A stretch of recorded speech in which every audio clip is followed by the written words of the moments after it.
বন্ধুরা, বাবলির হোম কিচেনে তোমাদের স্বাগত জানাই। আটার ভিতরে আলু দিয়ে এত সুন্দর যে একটা রেসিপি বানানো যায়, ওবি দুটো এর ভিতরে টেস্ট পাবে।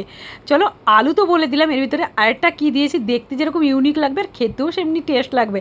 তো চলো একটু সামান্য একটু প্রথমে লুকটা দেখিয়ে দিলাম, ভাজাটা, আর এই দেখো যখন আমি ফাইনাল লুক নামিয়েছি, আর খেতে ভীষণই টেস্ট। চলো, সবার প্রথমে আমার আটা দরকার, যেহেতু আটার রেসিপি, তো আমি 1 কাপ নিয়ে নিলাম আটা একটা বাসনের ভিতরে। এবার এর ভিতরে কিচ্ছু দেবো না, প্লেনই মাখবো। জাস্ট আমি একটু লবণ দিলাম আর্ধেকের থেকে আর্ধেক চামচ, আর দিয়ে দেবো এখানে একটু আজওয়াইন বা জোয়ান, ঠিক আছে। এই যে আর্ধেক চামচ একটু হাতে না এরকম করে মলে দিলে না হেভি সুন্দর একটা সেন্ট আসে। জাস্ট লবণ আর আজওয়াইন দিয়ে দিলাম। এবার ভালো করে এটাকে মিক্স করে একটু শক্ত একটা, যেরকম রুটি মাখি সেরকম করে মেখে রেখে দেবো।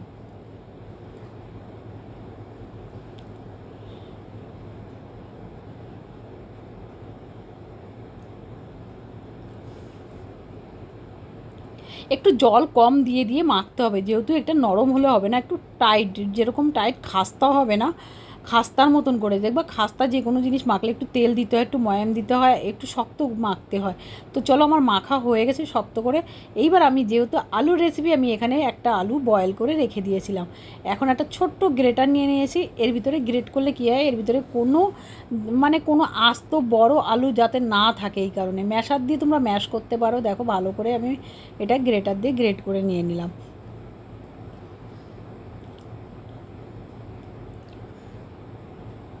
এই রেসিপিটা দিয়ে এত টেস্ট হয় কি বলবো। আর এর ভিতরে আমি আর্ধেক পেঁয়াজ ছোটো ছোটো কাটা দিয়ে দিলাম, আর 1 চামচ দিয়ে দিলাম কুচনো ধনে পাতা।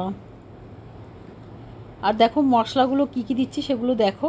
এখানে আর্ধেক চামচ লবণ, আর্ধেক চামচ লঙ্কার গুঁড়ো, আর্ধেকের থেকে আর্ধেক চামচ ধনের গুঁড়ো,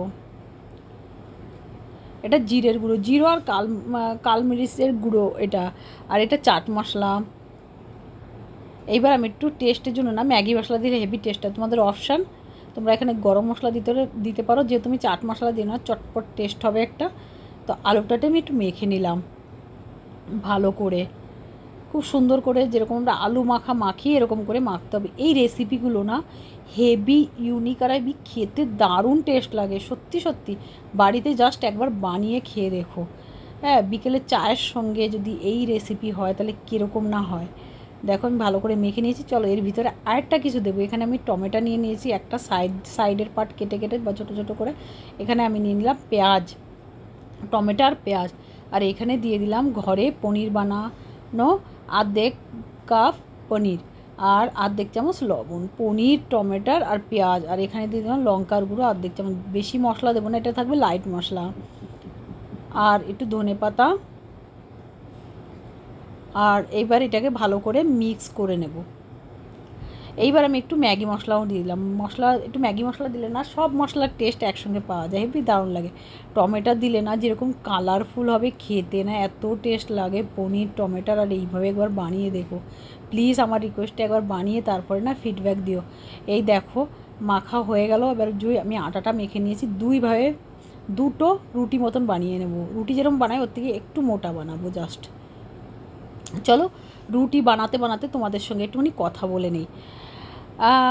হ্যালো বন্ধুরা, আমি দিল্লি থেকে এই ভিডিওটা চাচ্ছি। আমি হলো বাবলি, হ্যাঁ, আর বাবলির হোম কিচেন।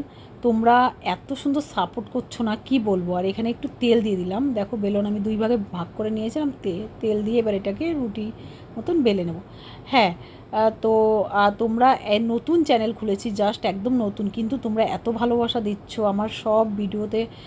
তোমরা না আগের যে দিদি না, এই আগে যে ভিডিওটা আমি ছেড়েছিলাম, সেই সুজাতা চক্রবর্তী হলো বর্ধমান থেকে, দিদি হোক বোন হোক, ধন্যবাদ কমেন্ট করার জন্য। আর তোমার কমেন্ট আমার খুব ভালো লেগেছে, বলেছে যে আমার ছেলের এই অ্যাকাউন্ট থেকে আমি কমেন্ট করছি। আর থ্যাংক ইউ দিদি তোমার এই কমেন্ট করার জন্য। হ্যাঁ, এই দেখো এবার সেই রুটি দুটো বেলা হয়ে গেছে আমি কথা বলতে বলতে। এবার সেই আলুটা না, আলু যে আমি ডোটা বানিয়ে রেখেছি এটাতে একদম পাতলা করে একটু ফেলে দেবো। সত্যি সত্যি হেভি সুন্দর লাগে। ভালো করে দেখো চারি সাইড করে দিয়েছি, লাগিয়ে দিয়েছি আলুটা। এইবার ওর উপরে আরেকটা রুটি দিয়ে দেবো। তারপরে কি করব, এইবার যে পনির পেঁয়াজ টেয়াজ ইয়ে করে রেখেছি, ওইটা এবার ভালো করে এই চারি সাইড দিয়ে দেবো।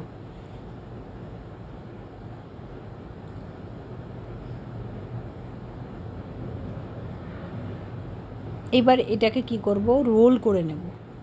ঠিক আছে, ভালো করে একটু টাইট করে রোল করে নেবে যাতে না খুলে যায়। হ্যাঁ, যদি তোমাদের কিছু নতুন কিছু খেতে ইচ্ছা করে না, জাস্ট এই রেসিপিটা বানিও, সত্যি হেভি টেস্ট লাগে। দেখো দুই সাইডটা আমি একদম সিল করে দিয়েছি। এইবার আমি একটা না, এই দেখো স্টিমার নিয়ে নিয়েছি। এবার এতে এইখানে ভাপ দিয়ে দেবো। তোমার এমনি তুমি ঝান্নি থাকলে, যে ফুটো ফুটো থালা থাকলে ওতে দিতে পারো, আমি এতে দিয়ে দিলাম। এটা ইলেকট্রিক। এতে আমি উল্টিয়ে পাল্টিয়ে তোমাদের দেখাবো। এটা স্টিম মোমোজের মতন স্টিম দেবো।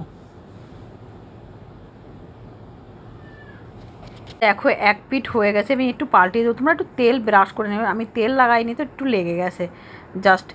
একদম সত্যি সত্যি এত টেস্ট লাগে না, কি বলবো। দেখো পাল্টিয়ে দিলাম। এটা কিন্তু একদম স্টিম, যেরকম মোমোজ হয় না সেরকম হয়েছে, কিন্তু এটাকে আর একটু ক্রিস্পি করবো আর একটু টেস্ট দেবো। তো এটা আমি নামিয়ে নেব।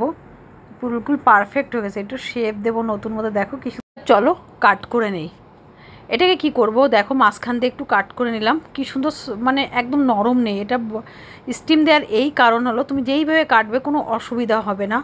আর একদম মানে মানে পারফেক্ট তৈরি হয়ে গেছে। এই দেখো এইভাবে করে একটু মোটা করে কেটে নিলাম। দেখো এই সাইড দিয়ে কাটা হয়ে গেছে। এবার এইটাকেও এইভাবে একইভাবে কাটবো কোনাকুনিভাবে। ঠিক আছে, তাহলে কি হবে, কোনাকুনিভাবে কাটলে একটু মোটা মতো লাগবে। আর যে টমেটো দিয়েছো না, সেটার একটু কালারটা আসবে, সুন্দর লাগে, সত্যি হেভি ইউনিক লাগে দেখতে। তো এইটাকে আমি একটু রাউন্ড গোল শেপ দিয়ে দেবো। তোমার যেরকম ইচ্ছা সেরকম বানাতে পারো। ঠিক আছে, কিন্তু খেতে অসাধারণ লাগে। চলো আমি আগে কাট করে নিলাম সব কটা সুন্দর। এইবার এগুলো না, এবার চলো একটু ফ্রাই করব। আমি এরকম কিছু দিয়ে এটাকে ফ্রাই করব যে দেখতেও ভালো লাগে। এখানে 1 চামচ ধনেপাতা, চিলি ফ্লেক্স 1/2 চামচ, আর এখানে সফেদ তিল মানে দিয়ে দিলাম, আর এখানে চালের গুঁড়ো দিয়ে দিলাম ছোটো কাপের 1 কাপ। এগুলো এবার ভালো করে মিক্স করে নেবো। একটু লবণ দিয়ে দেবো, লবণ দিলে না টেস্টটা একদম বরাবর থাকবে। এইবার না এটা কি হবে, ভেতর দিয়ে যেরকম টেস্ট, উপর দিয়ে ক্রিস্পি, সত্যি ভাই সিঙ্গারা চপ তো ভুলেই যাও এর আগে। আর পনির দেওয়া, তোমরা চেলে না এয়ার ফ্রাইতেও খেতে পারো এটা বানিয়ে। হ্যাঁ, এয়ার ফ্রাইতেও খুব সুন্দর লাগে যারা হেলথের ধ্যান করে। কিন্তু যারা যেই বাচ্চা কাচ্চারা একটু চটপটে খেতে যায়, তাহলে তারা তেলে ভেজে খেতে পারে। তোমাদের অপশান, এই সমস্ত জিনিস কি তোমার নিজের থেকে যেরকম ভালো লাগে। আমি এটাকে ফ্রাই করব, তো আমি এখানে বেশি তেল লাগবে না, দেখতে পাচ্ছ এইটুকুনি তেল দেব। আর হেভি লাগবে, হেভি সত্যি সত্যি। এবার এটাকে ডিপ করব, কোট করে নেব। আর তেল গরম হয়ে গেছে, জাস্ট একটা দেখিয়ে দিচ্ছি। এইভাবে হালকা হালকা, বেশি লাগানো যাবে না, যে তোমার টমেটোর লুকটা আসুক বা যা দিয়েছো ভেতরে দেখা যায় যেন। এক এক করে এইভাবে দেব সবগুলো। তো প্লিজ আমি আরেকবার বলছি, হ্যালো বন্ধুরা, আমি হলো বাবলি। আর আমি দিল্লি থেকে ভিডিওটা ছাড়ছি। আর তোমাদের না এত ভালোবাসা পাচ্ছি, সত্যি কথা বলছি। এই ভালোবাসার জন্য আবার এই রেসিপিটা নিয়ে আসলাম। তোমরা রেসিপিটা ফুল দেখো, আর না জাস্ট একবার বানিও আর কমেন্ট করো তোমরা কোথা থেকে দেখছো। আগের দিদি আমি আগে বলে দিয়েছি, বর্ধমান থেকে, দিদি হোক বোন হোক। হ্যাঁ, যারা আমার এই ভিডিও দেখছে তাদেরকে সবাইকে আমি ধন্যবাদ জানাচ্ছি। হ্যাঁ, এই দেখো আমি কি সুন্দর করে এটাকে উলটতে পালটতে এটা ফ্রাই করে নিলাম। এটা ক্রিস্পি, আর দেখতে দেখো কত সুন্দর, তাই না? খেতে তো আরও টেস্ট। আমি 2 ব্যাচেস করে এইভাবে বানিয়ে নেবো। একবার দেখিয়ে দিলাম, আর দ্বিতীয়বারও বানাবো এইভাবেই। তো চলো, বানানো হয়ে গেছে। আমি একটা সার্ভিং প্লেটে সার্ভ করে দেখাই। দেখো একটা ছোটো একটা প্লেট নিয়ে নিয়েছি, প্রথম ব্যাচ দিয়ে দিলাম, আর দ্বিতীয় ব্যাচেরটাও এবার দেখাবো। দেখো কত সুন্দর। এবার আমি একটু ভেঙে দেখাই। দেখো কত টেস্ট। এই ছিল আমার ভিডিও, নেক্সট ভিডিওর জন্য অপেক্ষা করো।